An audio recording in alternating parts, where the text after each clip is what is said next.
what helped me get out of this, what helped me feel better is the days that come by where you feel like I want to do something. This is enough of this. Feel that frustration, just being so tired of it. Don't kill yourself. Seize those days and do something with them.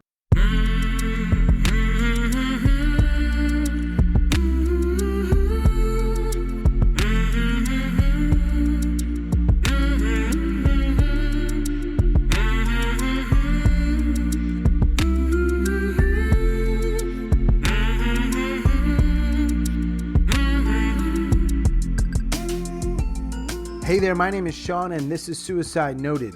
On this podcast, I talk with suicide attempt survivors so that we can hear their stories. Every year around the world, millions of people try to take their own lives, and we almost never talk about it. And when we do talk about it, many of us, including me, we are not very good at it. So one of my goals with this podcast is to have more conversations, and hopefully better conversations, with attempt survivors. Now, we are talking about suicide, so this may not be a good fit for everybody right now. Please take that into account before you listen. I do hope you listen because there's so much to learn. If you are a suicide attempt survivor and you'd like to share your story, I'd love to talk. Please reach out. hello@suicidenoted.com or on Facebook or Twitter @suicidenoted. As always, huge thanks to every attempt survivor who has joined me here on this podcast to talk and share with our audience. And special thanks to our audiences as well. Wherever you are, how often you listen, thank you. Today I am talking with Dave. Dave lives up in Massachusetts, and he is a suicide attempt survivor. Hey Dave, what's going on? Not a lot. Just enjoying the last few days of summer vacation as they slowly slip away from me. Yes. Ditto, man. Ditto. Curious. Where do you live? I live in East Hampton, Massachusetts. It's right outside of Springfield, about a 20-minute drive into there. That's where everyone goes to do stuff. That's where the casino is. Oh, there's a casino up there, huh? Yeah, MGM opened one like last year, I think. And then they just sold it, I believe. Got you. Apparently the Springfield business model was not what they were looking for, is what it seems like. So let's dive in, man. What compelled you to reach out to me? This is a podcast that is primarily centered on suicide attempt survivors, and why'd you reach out? I'm glad you did, but I'm curious. Yeah, me too. It's definitely an experience that I wanted to have, and this is definitely something I wanted to, get off my chest after, I've been to therapy. I wasn't talking about it. I've talked to my friends, but I kind of skirted around it. And I think maybe it's something that has to be a bit more broad than just, I tried to kill myself at one point. I was a big fan of the show. I listen to it on Spotify all the time. It's one of my top listened ones.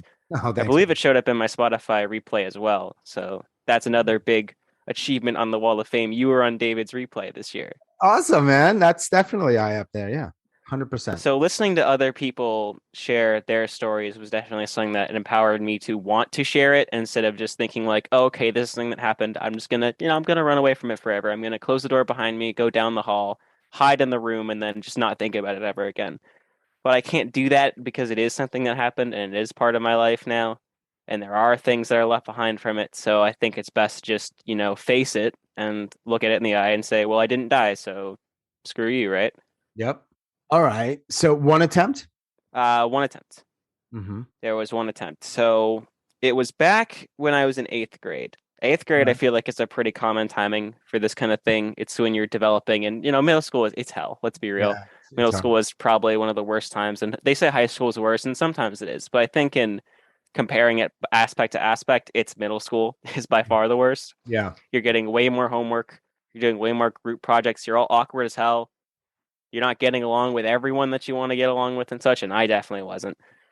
So on the day of, I had basketball practice after school, and I did that pretty much every day. I was a basketball player. I did 3 sports for the school year round. I was a pretty big student athlete at the time. And the school I played for at the time, it was like a tiny school, a graduating class of 30 kids. Like that's how small this school is.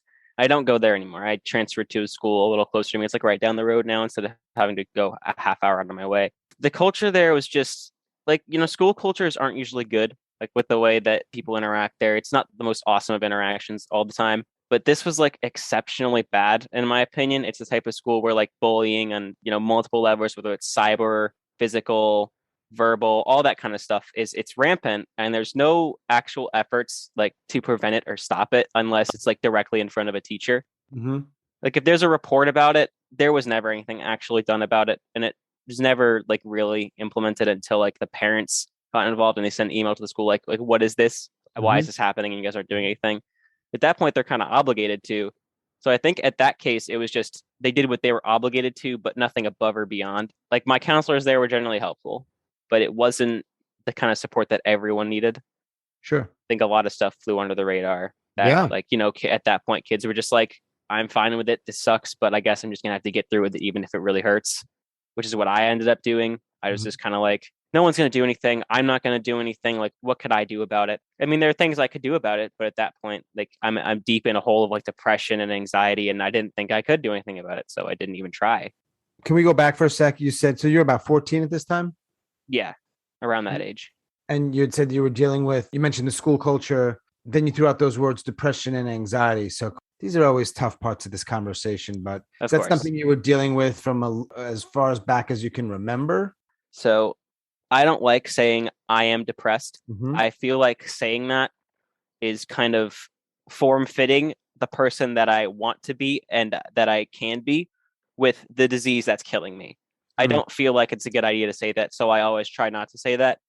But at the time, I was definitely going through a period of I don't feel like taking care of myself. I am uncontrollably sad for no reason at all the time. And there's a lot of pressure in my life, like keeping my grades up to, you know, allow myself to play sports, which are kind of the only release that I had. And that's where the anxiety came in of I'm not good enough. I can't do this. I'm going to fail this test because did I study enough? Did I look at my grades to check to make sure that I'm passing all my classes? Those kind of things just built up. And that's where like it got a lot heavier. Like things were just crushing down and down and down on me.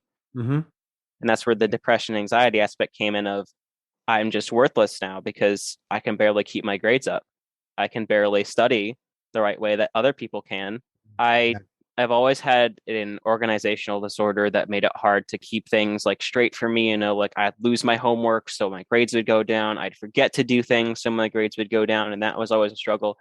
But I wasn't letting myself use that as a reason like that I was having trouble because I was like, oh, this is nothing. I'm just worthless overall. That's just a tiny part of it. Right. I was kind of taking that and not letting it be anything that would let me receive the help that I needed, like special accommodations or anything like that. I was like, I don't need a 504 plan because I'm just worthless. The problem isn't my disorganizational disorder. I just suck as a person, is what I was saying to myself. Yeah, that was probably going on repeatedly or often, day after ongoing. It became a cycle of, you know, my grades are going down. I can't do anything about it. I'm useless. Grades are going down again. I can't do anything about it. I'm useless. Just kept going and going and going. And how many people in your life, in person or online or whatever format, do you talk to about this? I express when I have negative thoughts to people. I feel like if I'm going to have a real connection with someone, then they have to see me at my lowest sometimes. But I try and phrase it in a way that's not, I have clinical depression. I try to phrase it as I have my low points, but then I will also get back to my high points when I'm ready to, or when the time comes for that. So when you're 14 in 8th grade and you're going through all of this, does anybody have a sense that Dave might be in some serious trouble here? I don't think so. I think that to everyone else, it was just, he has a disorganizational disorder. He's going to be in a special education class. He's going to try and fix that. It didn't help because that wasn't the issue. The issue wasn't that I had problem learning. It was that I just couldn't keep anything in check whatsoever. Right. All right. So what happens with the actual attempt? What take me through that day if you can. So the day of, I had basketball practice, as I was saying before, and I was playing school sports, but they weren't exactly like a passion. They were just kind of an outlet. I wasn't forced into them, but at the end of the day, kind of felt like I was pressured to because that's what was expected of me. You know, I have the build for an athlete. I have the skills to be an athlete. So I kind of have to be an athlete because that was, at the time, I was finding like it really hard to fit in with a crowd, to find people to be with, because that's kind of where I live, is with other people. Like I live in friendship, I live in love and all that such things. Like those are the things that I rely on to get my positive energy because I don't have a lot towards myself. And so that was rough. And I figured that the best way to get involved with a crowd was by participating in activities. So I did sports. And I became friends with the sports people, but they weren't good people. It's not like they were bad friends. They listened to me. They were good to me, but their behavior towards like women in our school, like the girls in our class, was really inappropriate. Mm-hmm. Like pressuring them into nudes and those such things. These things that I just didn't agree with. So I found myself being torn between I don't like their behavior and I don't want to be around it, but who else am I going to be around? Mm-hmm. Like, Mm-hmm. who else is there that's going to listen to me and take me in like that? Yeah. And that was just really hard. And my identity was having its crisis of like, who am I? What am I doing? What do I want to do? So that became another cycle that was just really bad. Like, they were coming to school drunk, and I was like, why are you guys doing that? And they're just like, that's what we want to do. Do you have a problem with it? And I just said, no. I said no because that's what's easiest for them to hear and what's easiest for me to get a response to. Mm-hmm. I didn't want to make them mad in any way possible. So I just kind of said, okay. And I let myself kind of be a bystander. And I hated myself for that a lot because like some of the girls they were harassing were my friends. And I was like, you guys have to stop this. And that's how our friend group kind of broke apart. And I ended up being on my own again. I was just like, this has to end now. Like, you guys can't do this to people anymore. And I feel like that's a decent expectation. But at the time I was just like so distraught about it that I thought maybe I am way out of the ordinary here for thinking that that's not good. Yeah. Yeah. Once Wow. again, just falling back into that cycle. They scared me a lot when they got angry. I mean, these are big guys that saying things like, I'll just dust you if you don't agree with us, things like that. Those threats always got worse. And this was after this point, after the suicide attempt, a little later on. But I actually did get kicked out of the school from something they tried to do to me. They called the police and said that I was going to shoot up the school as some way of just, I don't know, getting revenge on me for, I had busted them for something. I had talked to a counselor about it and they overheard that it was me. And it was just, yeah, that's just something that I don't talk about much, but that is something that happened and something that I have to deal with now. Of the teachers themselves had put out a paper that said, like, we don't think we're safe with him in the school. I don't even know what I did. All I did was report them for vaping because I wanted them to just get a little lesson of, you guys are doing wrong things, you know, which maybe wasn't my decision to make, but I felt like with everything that they were doing, this little bit of it might stop them from harassing people, things like that was just wrong. Yeah. Sure. Where did they come up with the because that's such a crazy thing to say. I know. Shouldn't use that word so loosely, but I mean, isn't that a felony to falsely report something like that? All I knew was that 1 second I'm in class and the next police officer at the school and they're telling me to come to the office. Wow. And we got it sorted out. And I had like a dedicated resource officer to talk to. But at the end of that year, I was just like, I can't do it here anymore. Everyone looks at me like I'm insane. Everyone looks at me like I'm going to hurt them. I mean, as I'm walking down the hall that day, I'm getting these looks. Like, everyone knew that this was something that was happening. And I didn't know why, but everyone else did. But this was after the attempt, right? It was way after the attempt. Yeah. It was at the end of my freshman year. Got it. Let's just go back for a few moments to the attempt. What happens that day? I'm always curious, and maybe I'm weird. I am probably weird. Weird is good. What makes if you're too normal, you scare me. Right. What's going on that day or that moment that's different? Because, attempting suicide's not an act most people do ever. No, and you were living 14 years and maybe really struggling, but you didn't try it. And that day you tried. So do you know what was going on that day? To put it in a more peripheral view, I had been self-harming.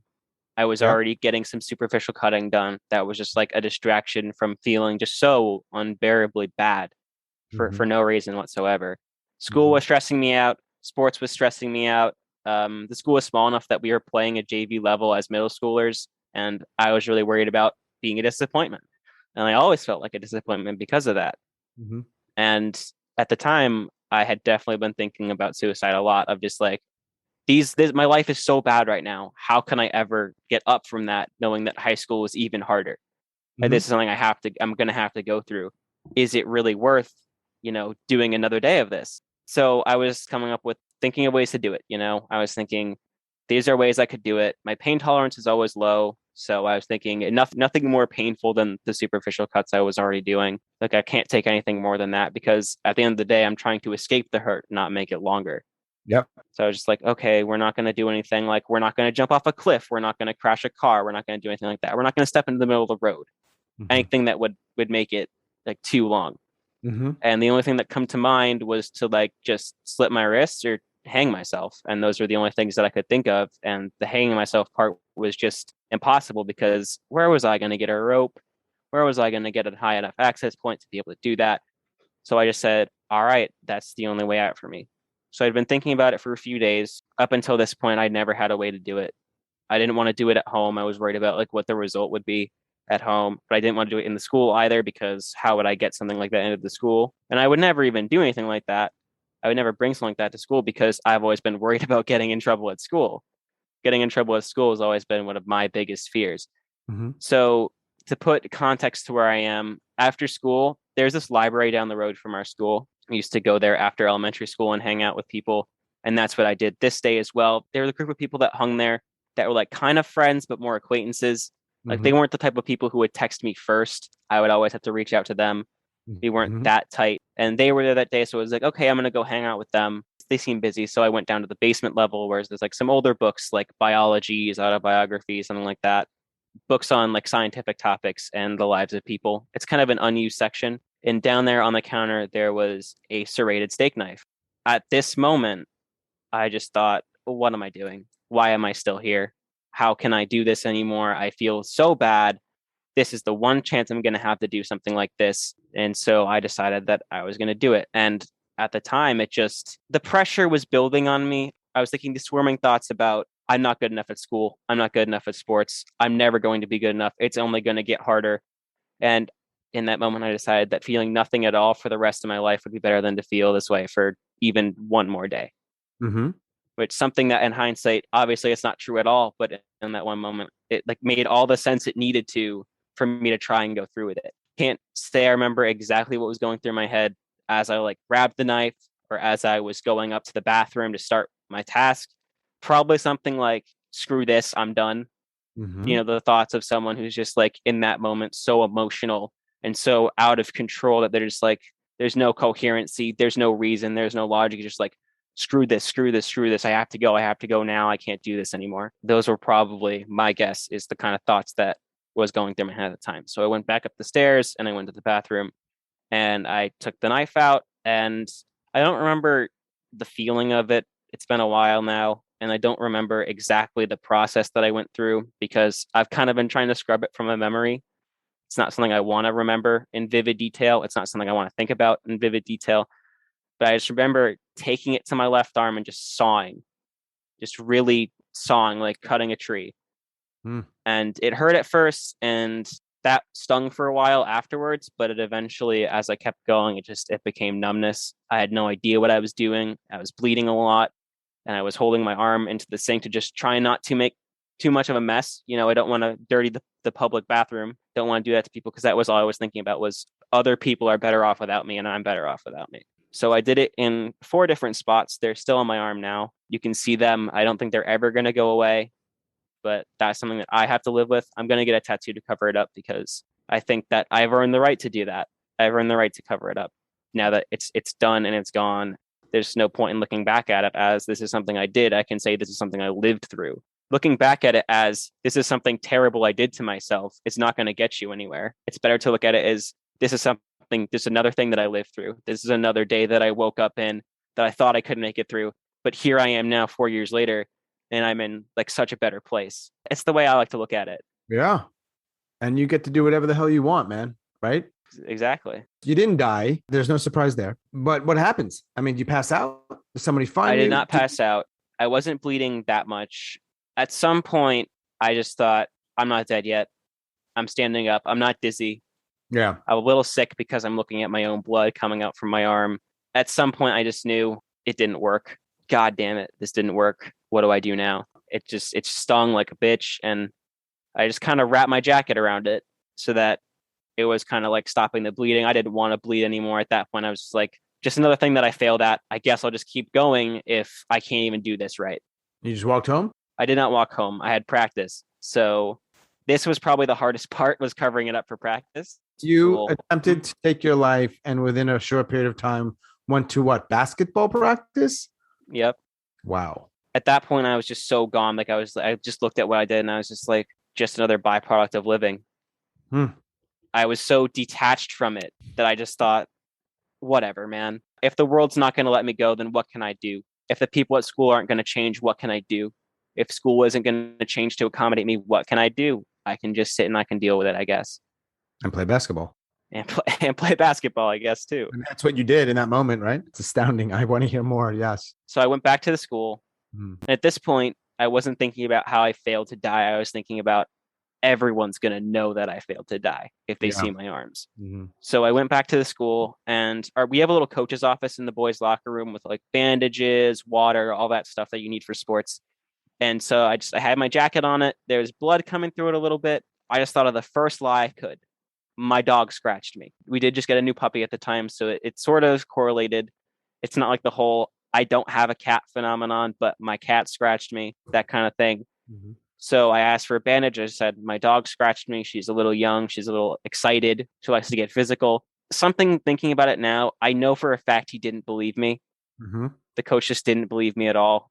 He gave me this look that said, don't do that ever again. I got the bandages and I practiced like usual. Wow. I just wrapped them around my arm and everything went back to normal. And things were strangely normal after that. And looking back on it now, or at least the last few years, I'm just like, that was a really weird response to have to almost dying. Yeah. But I think at some point I was just so emotionally numb to everything that like I didn't even feel anything about the fact that I'd failed after that moment where I said I even failed to die. I just thought, well, this is just another day that I'm going to have to get through, isn't it? Because if I can't do this now, then chances are I won't be able to do it ever. Yeah, I don't know if there's a normal or typical way to respond to something like that. I hope there's no way to know that. So I don't believe so. I don't think there ever should be too, because if you're generalizing someone like that, like this is how you should respond, it'll only make them feel worse. I failed, and that can make them feel like, well, if I failed and I responded wrong, then I probably should have just died. Because even after I did something terrible to myself, I still continued to do something wrong, and I thought I would be improved after that. I think a lot of people have the false expectation that after a suicide attempt, someone's instantly better, or that they feel better because they tried and they failed. But that's just not the case. I mean, the days after that were hell for me. I bet. After that basketball practice, I came home, I slept it off, and I woke up like looking at my arm. It's not bleeding anymore, but these cuts are deep. They can hold water. The water was pooling in them in the shower. And I was just like, what did I do? What have I done? How do I cover this up now? Who knows? My parents know. They don't know everything involving. They don't know how I did it. I decided to keep that to myself because at the end of the day, I feel like I need to be at peace with it before other people can be. They saw the marks, but they did not know that it was a suicide attempt. Got it. They know that you did something. They don't know that you wanted to end your life. That's true. No one knows that it was actually a suicide attempt. I know. Yep. And maybe I think it's good. But that coach knows too. It sounded like he knew something. He didn't specifically say anything, but just, you can read it in people's faces when they're saying something to you, but aren't actually saying it. Yeah. And the look of just extreme doubt in his eyes, he could have believed me. I pretended that he did, but he didn't say otherwise. So I won't really know. Yeah. Right. But from intuition and learning to read people over the years, he definitely knew something was going on. But if he didn't say anything. What did your parents do or say? The normal response of just, we're going to go to therapy. We're going to talk about it. Like, they looked worse than the other ones. But, at that point, I'd been treating them a little more to make them look a bit more like the tiny, superficial ones, which they clearly weren't. But at that point, I'm wearing long sleeves to obscure them as much as possible. On game days for basketball, we had to wear like collared shirts with long sleeves and dress pants, as they do in most schools these days. So that was a way to get them covered up in school. And they just kind of faded back to what they are now after 3 years. They're looking a bit more like normal skin, but they're still these dark lines with little indents from where I tried to die. And I look at that every day and I say, thank God I didn't. I'm not a religious man, but thank God I didn't. Mm-hmm. It was 2017? I'm assuming it's around 2016, 2017. I don't have an exact day for it because everything I tried to do after that was forget about it. But I do know that was around the time I was still playing basketball for the JV team. I was still in around the middle school time because I hadn't had my freshman year of high school yet. That's around the time that I can estimate this happened. Did therapy or counseling help? Therapy's been rough. I don't like to open up about stuff to therapists because I'm worried that everything I say is going to be told to someone else. Even though I know that's not the case, I'm worried about, my parents are going to know about this when I was told it would be between me and the therapist, that kind of thing. It's not that I don't trust my parents. It's just these are things that I like to talk about with a therapist, not my parents, which is why I'm not talking to my parents about it. It's why I'm seeing a therapist. Therapy didn't do much for me, but right now I am working on finding other methods of therapy that aren't just sitting down and talking to a person. Really? Like what? Like DBT or CBT in groups, those kind of things may be different. This is working as a unit, comparing our symptoms and then working on them together. Those sorts of things just may be better for me than what just sitting and talking to a person can be when you're worried about so much. Yeah, for sure. Did you go on, have you ever tried or do you currently take meds for this? Depression, anxiety, or anything I'm currently taking Zoloft Yeah. to treat depression. And it's not just depression. Recently, we got a diagnosis of borderline personality disorder, which has brought a lot into perspective for me of, Really? why I create such strong attachments to people, why I'm scared of people like not talking to me or leaving me, or why I feel the need to fit in with the group. Those kind of things are explained to me now. It explains why I have such an extreme reaction to people doing things that I'm not comfortable with, or my disattachment from groups of people, because that's when those feelings can just feel the worst. So the diagnosis was really helpful for me. So getting in the right treatments for it was critical. So that's what we're looking into right now. Right. 100%. Yeah. And so you said in the last 4 years, things have changed. Things are better, I think was your word, or something like that. Things are better. I'm reaching the point where I almost have freedom from school. Yeah. And then I get to take some time off and do whatever I want to do as an adult. Probably learn some life skills. I sure could use those. After sitting inside for a year, you don't really learn anything other than sit down, do nothing, wake up, sit down, do nothing. Those kind of things. Brutal. Those are what I'm well versed at this point in my life. Yeah, for sure.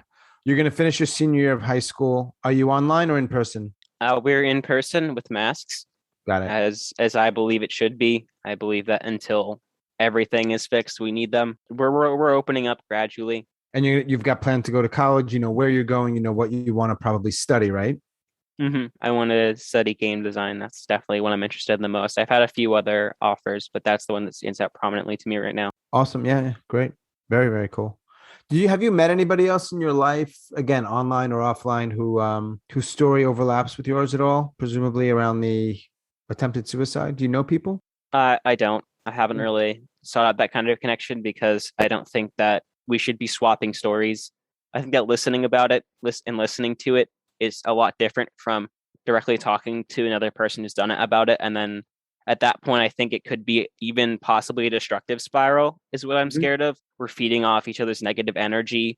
And then it just devolves into like self-hatred of ourselves as a direct result of comparing this. That's what I've been worried about. Yeah. I mean, yeah, you got some good awareness, man, about yourself. That's key. That's key. Talking on depression, I feel like is something that I'd like to do. Maybe I'd like to educate other people on it who aren't so aware of it. Is definitely like a possibility of something that I'd like to do, whether it's just like doing a little talk at a college or something like that at some day, or just sharing my experience. Maybe not the suicide aspect, but maybe just the depression aspect. I think the problem is that a lot of people today are falling into a position where people are getting depressed for one reason or another. And you just think, what's the point? And you become cynical. And so you stop trying. I stopped trying because I was just like, well, what's the point? Mm-hmm. And you decay into a person that has no self-respect at all, which is what was going on with me. I don't respect myself. I'm not worth anything. I don't have any value. And the longer that it goes on, the longer that you're depressed for, your self-respect just kind of erodes even more because you're not looking after yourself. You're not like, oh, I should go for a run or I should spend some time outside. And you're not doing that. It becomes consuming and you're consuming and consuming, whether it's social media or comfort food or things that just aren't good for you. Yeah. And you're just doing anything that will help with suppressing the thought that's telling them, like, what are you doing? You're not who you want to be. You're not getting anywhere. You're stuck. And that thought's the depression. For a lot of people, I think, if you're not respecting yourself, there's not much to you. You're empty and you're just trying to avoid that thought by, watching TV all day. The hole that a lot of people fall into, doing drugs or drinking a lot of alcohol. I think that's where that problem can start for a lot of people. A lot of people fall into that hole. People get into all kinds of pitfalls, and the longer you stay in it, the harder it is to get out. Because maybe you've tried to get out of that pitfall many times and you failed. So maybe one day you're thinking, oh, I'm going to get my life together. Instead of let's do it, it becomes, well, I tried to get my life together last Wednesday and here I am in the same position. And I've done this like a million times and nothing is changing. And that's where the self-respect erodes even more. Yeah. That's when you're just like, I tried and I failed and I'm not getting anywhere. So what's the point of trying at all? And that's just reinforced in that cycle. It just keeps going and going and going. From there, you just hit rock bottom, which is, I'm never getting out of this. I'm pathetic and I accept it. You start identifying with depression and you become what you don't want to be. That's what started happening to me at one point. And you're just spiraling down and down and down, and it just gets worse the longer you're staying in that situation. And it's really hard to get out of. You have all these negative thoughts building up and then crushing down on you. And it feels like that's all the time. It's this nonstop rush of just these negative spiraling thoughts. But being real, I think there is definitely ways out, not ones that require anything like drastic or out of reach. I think you have to want to get out. I had trouble wanting to get out because like I feel worthless. So it's like, this is what I deserve. Mm-hmm. It's not true to people out there thinking that. It's not true. We were all put here. We weren't accidents. Like there's a reason you are here. I've always believed that. Not in a spiritual way, but just because like you are here, why would you be here for no reason? You have to want to get out. And it's a difficult thing for a lot of people. You have to truly want it. Because the thing about wanting to get out of it when you're in that state is that it's terrifying. It makes you feel like even more of a failure. You feel even worse about yourself because you know you could be better, but you're not. And you just ignore that and you keep letting yourself down and you get numb to it. And at that point, you just feel even more hopeless. And for a lot of people, it's safer to feel like that than thinking I could be a lot more, but here I am messing up again. And when you're sick of that feeling, you decide to abandon it. And that's when progress begins to be made. Because it's like the whole journey of 1,000 miles begins with a step. And I think that's the first step is like, I'm actually bored of being depressed. I'm bored of feeling bad. Like I'm tired of it. I'm really tired of it. Yep. But you think about people just getting into this mindset and they're thinking, oh, well, if I start now, I could probably get out of this in a couple of months. But then something can stop them and they spiral. And you look at it and you're like, well, what about now? I took so many steps backward that my journey is way longer. That one step is now 1 in 1,000 instead of 1 in 100. You're apprehensive. You're intimidated by that climb. And at the same time, you're still falling. You're still going even further down. And the advice I have to that is what helped me get out of this, what helped me feel better is the days that come by where you feel like I want to do something. This is enough of this. When you feel that frustration, when you feel that like just being so tired of it, don't kill yourself. Seize those days and do something with them. Go for the run you wanted to take last week, or go outside, or just like clean up your room or take a shower. Take all the dishes down from your room that you've been trapping yourself in, the ones that you've been looking at for weeks, and say, this is something I do. I'm going to clean after myself because I respect myself. That's what I said, even if I didn't believe it at the time. And now here I am. Like I feel a lot better. From there, you just have to take it a little bit at a time. You just have to keep taking it and you just keep going. All right, well, I'll do a little bit more. I'll do a little more. And you build the momentum. You don't crush yourself down again when that momentum slips. Just keep an eye on it and keep going. And, there's probably a good chance that like what happened with me, you'll mess up and you'll want to retract a little bit, but you have to understand what you really want for yourself. And you have to understand that that's getting better, not staying in the cycle. You have to take steps to get there or you're not going to respect yourself and you're not going to get better. And that's the realization that got me out of what I was going through. Yeah. You can begin your journey and you just become more and more empowered and all that negative stuff. It's going to get flipped on its head. And instead of look at where I am now, I feel so bad, nothing's happening. It'll become, look how far I've come. Look at all the progress I've made. When you start thinking like that, you're really getting a good start. And you just have to remember the power of self-respect and action. Action's really important. For sure. Yeah. What are the odds? And you've heard the podcast, so I tend to ask certain questions. I think I know the answer to this question, but I still want to ask it. What are the odds that you might try again? The odds right now are absolute zero. I'm doing things I didn't think I could ever do. Like I've been accepted into colleges. I'm at my senior year. I never thought I would make it this far. I thought I'd either be a dropout or dead by now. Back when I was thinking these thoughts. And now it's like, these aren't thoughts I'm having at all. I'm not even thinking like, oh, this is terrible. This isn't worth it. I mean, I still get down. Everyone gets down, but I think once you've learned that discipline of, I'm looking back at it, I'm like, look how far I've come.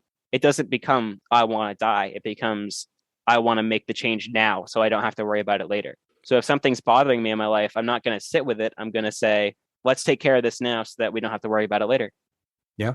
The other question I often ask is, given you've gone through this, your lived experience, what is a, or perhaps more than one myth associated with this stuff that you want to call bullshit on, if any? I want to call bullshit on that people who are about to commit suicide are always upset. Okay. Or they're always like in a state of really like emotional stuff before a suicide. Cause I feel like there have been plenty of times where people are like reported for trying to commit suicide that are just upset on a day. And they just end up getting like the police called on them, or they end up like getting a counselor at school called on them. It happened to me a few times. I was in an emotional state and they assumed I was going to kill myself because of it. I want to say that that's just not the case. Like everyone who's upset is not going to commit suicide. Often before committing suicide, people feel like at their highest because they feel like they're finally going to get freed of it, get freed of living. That's what was happening with me in that moment. I was just so numb to it. I wasn't upset. I wasn't sad. I was like, I'm just done. Why would I feel anything at all about it if I'm done? So I want to make sure that that's something that's dispelled right away, is that I wasn't upset. I was just so numb to everything that I was just walking around with a smile on my face, acting like nothing was wrong, because nothing was wrong. I was going to be free. What else is on your mind? That's kind of all there was for the experience. I mean, I wouldn't say I'm grateful that I went through it, but I'm definitely grateful I lived. Definitely grateful that I had that time to feel bad, because I don't think if I didn't feel bad, I wouldn't feel so good right now. Because I think people take feeling bad as this terrible thing that needs to be extinguished. Like people think that if I don't ever feel bad again, then I'll truly be happy. But I think without that experience, I might still be suicidal right now. I think without failing to do that and seeing how hard it was after, I'm even more dispelled from doing it. I'm thinking now that I have stuff in my life, having stuff in my life that like I'm living for definitely helps.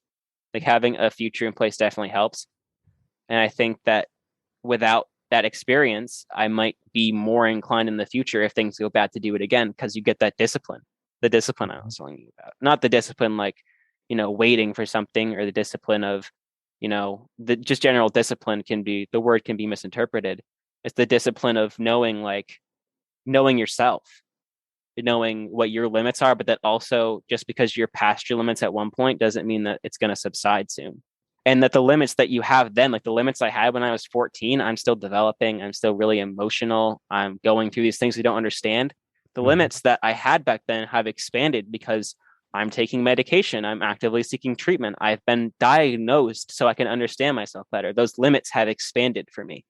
I think you have to wait for that before you can even think about doing something like that. You have to know your limits, but you also have to wait for them to expand and for your comfort zone to expand as well. Life begins outside of your comfort zone, not in it. I love this. Well, you're dropping words of wisdom, my friend Dave. I love it. You're a good man. I study a lot of poetry. Smart guy. For what, 17? You 17? 17, yeah. Turning 18 in November. Good man. Nice. Well, I am glad and grateful that you didn't complete that act and it didn't work out. Because I think in addition to being able to potentially live a life you want to live, even for my own selfish purposes, people hear this and no doubt will learn from it, perhaps be inspired by it, whatever it might be. That's why I do the podcast. So I hope that like listening to me can help other people feel better, because that's all I've ever wanted to do, was inspire change. That's why I'm studying game development, because games changed my life in a way. I'm playing all these story games that have these fantastic storylines, and I'm like, I could get involved in that, and those help me get through a hard time of just living in another character's body for a little bit, kind of put into perspective my own life, and that maybe it doesn't have to be as bad as we make it out to be in our heads. Before we go, here's my last question. Do you have ideas for a character or a game or a storyline that you would be willing to share? Because, of course, there are people who might swipe your idea. I don't think they'll be listening to this podcast, but I would love to know what's in your mind about stuff like that, because I don't know much about gaming at all. I'm trying to come up with a game that can tell a narrative of letting go, not just of a loved one in your life who might have passed, or something that you're desperately holding on to that's no longer with you. I mean, I'll put it in like this. I'm an internet user a lot of the time. I go on the internet, I see things. I wake up in the morning and browse Twitter and get upset. It's just how it goes. Yeah. I don't think anyone can wake up in the morning and browse Twitter and be happy with it because it's just not good. Sure. I think that looking at internet culture these days, it's really bad. We're taking our anger out on people with no remorse because we're not in front of them. They can't do anything about it. And I think that I want to develop a game after college that tells a story of letting go of all these small things that we're holding on to for no good reason that we don't even know why we're holding on to. Like, those people arguing on Twitter, do they know why they're mad even? Do they know what they're talking about? Or is it just, I don't agree with you, so therefore I hate you? I want to make a game about hate and how it's not necessary in the world. That's what I plan to do after college. Does the character have a name, or the characters, any of them have a name? No, but I think I might name them after real life people too. Like the girl that was getting harassed in high school who I was talking about, like one of my friends. I might name a character after her because we started talking again recently and she seems like she's doing well and I'm glad. Yeah. Hell yeah. And does it have a place or a location? I'm thinking Boston. Oh, a city. Okay. Boston's a lovely city in my homely state. I feel like Boston doesn't get the recognition it deserves as a city sometimes. All right. Real names, Boston. I love the idea, man. And yeah, we're good. I appreciate it, man. Really, I do. And when are you going back to school? When does high school start again? Senior year? Thursday. All right. We squeezed it in. We did. I'm glad we did. All right, man. I appreciate your time. This was great. I enjoyed this a lot. Dave. It was good to get it out there. Keep in touch. All right. I will, Dave. Take care. Take care, man. Bye.